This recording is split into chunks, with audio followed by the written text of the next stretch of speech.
Olá pessoal, meu nome é Jacques Reolon. Vamos falar um pouco sobre responsabilidade solidária hoje no âmbito dos tribunais de contas do Brasil. É muito comum os agentes públicos serem condenados a débitos de valores consideráveis, cifras significativas e não saberem o que eles têm que fazer para se defender nos tribunais de contas. E às vezes as defesas são simples, são fáceis. Basta analisar um pouco o processo e a situação de cada agente. Então vamos lá. O que é responsabilidade solidária? Vou dar um exemplo para vocês na área de licitações. É muito comum quando há uma falha, uma irregularidade numa licitação, e falha é diferente de irregularidade, falha é quando não há débito, irregularidade é quando há um ato ilegal ou irregular que tem potencialidade para gerar débito. Essa é a diferença entre falha e irregularidade. Então, os agentes que trabalharam naquele processo de licitação, eles podem ser condenados a um débito considerado prejuízo pelo Tribunal de Contas. E, geralmente, é muito comum que sejam condenados solidariamente. O que significa solidariamente? É que todos os agentes condenados são obrigados a restituir o valor total do prejuízo ao erário. E isso é uma decisão muito drástica, é uma decisão que causa, às vezes, muita preocupação. Tem elementos jurídicos para fazer uma boa defesa, para evitar essa solidariedade? Tem sim. Então vamos lá. A responsabilidade solidária, ela decorre da lei ou de contrato. Se eu não tiver essas hipóteses, eu não posso ter responsabilidade solidária. Isso está no Código Civil. Os tribunais de contas do Brasil, Tribunal de Contas da União, dos estados e dos municípios, eles possuem em suas leis orgânicas um dispositivo que especifica quando o tribunal condena débito, ele tem que declarar se o débito é solidário entre os agentes ou se o débito é individual. E quando que o débito vai ser solidário e quando que vai ser individual. Os tribunais de contas têm que motivar. Aí é o primeiro argumento jurídico para a nossa defesa. Se a decisão dos tribunais de contas não está motivada, por que ele considerou o débito ou solidário ou individual, temos aí uma possibilidade de uma boa defesa.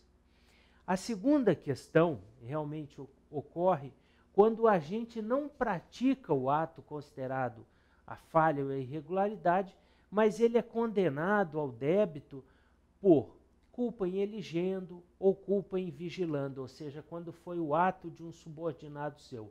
Um exemplo prático para a gente entender bem. Uma autoridade que homologa um processo de licitação decorrente de um erro, por exemplo, de um pregoeiro ou de um presidente de uma comissão de licitação. Então, aí, para atribuir o débito solidário a esse agente, o tribunal geralmente vai aferir se houve culpa em vigilando ou culpa em eligendo. Aí são mais dois argumentos para a nossa defesa. Quando que o tribunal pode condenar ao débito solidário por culpa em eligendo ou culpa em vigilando? Culpa em eligendo é a culpa decorrente da má escolha de quem vai executar aquele ato. E a culpa em vigilando é a culpa decorrente da omissão da fiscalização do trabalho daquele subordinado. Então, geralmente, os tribunais de contas no Brasil todo, eles elencam alguns requisitos para imputar essa responsabilidade solidária decorrente da culpa em eligendo e a culpa em vigilando. Quais são eles? O primeiro é a má escolha do subordinado. Por exemplo, eu, como autoridade superior, escolho alguém para trabalhar na licitação sem o devido treinamento. Eu fiz uma má escolha, então eu incorro em culpa em eligendo. Eu posso ser condenado também solidariamente ao débito. Bom, e culpa em vigilando? Culpa em vigilando é quando, um requisito seria, quando eu não fiscalizo o trabalho do meu subordinado. Ou seja, eu tenho ciência do erro, que ele cometeu uma falha, uma irregularidade e não tomo providência alguma. Então veja só, esses são argumentos de defesa para evitar uma condenação solidária ao débito. Uma outra questão também diz respeito à dosimetria. O que é dosimetria? Dosimetria é a medida da penalidade. Então vejam só, uma autoridade que homologa um processo de licitação, ela não pode ter o mesmo grau de culpa de um servidor que acompanhou ou executou todos os atos da licitação. Então, isso também é outro argumento de defesa muito importante, pouco utilizado às vezes, para evitar essa solidariedade ao débito.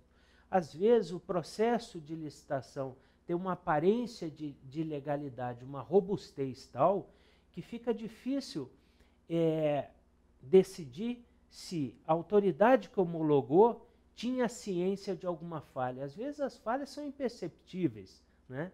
Então, realmente, em situações assim, é possível excluir a autoridade que homologou da responsabilidade pelo débito ocasionado.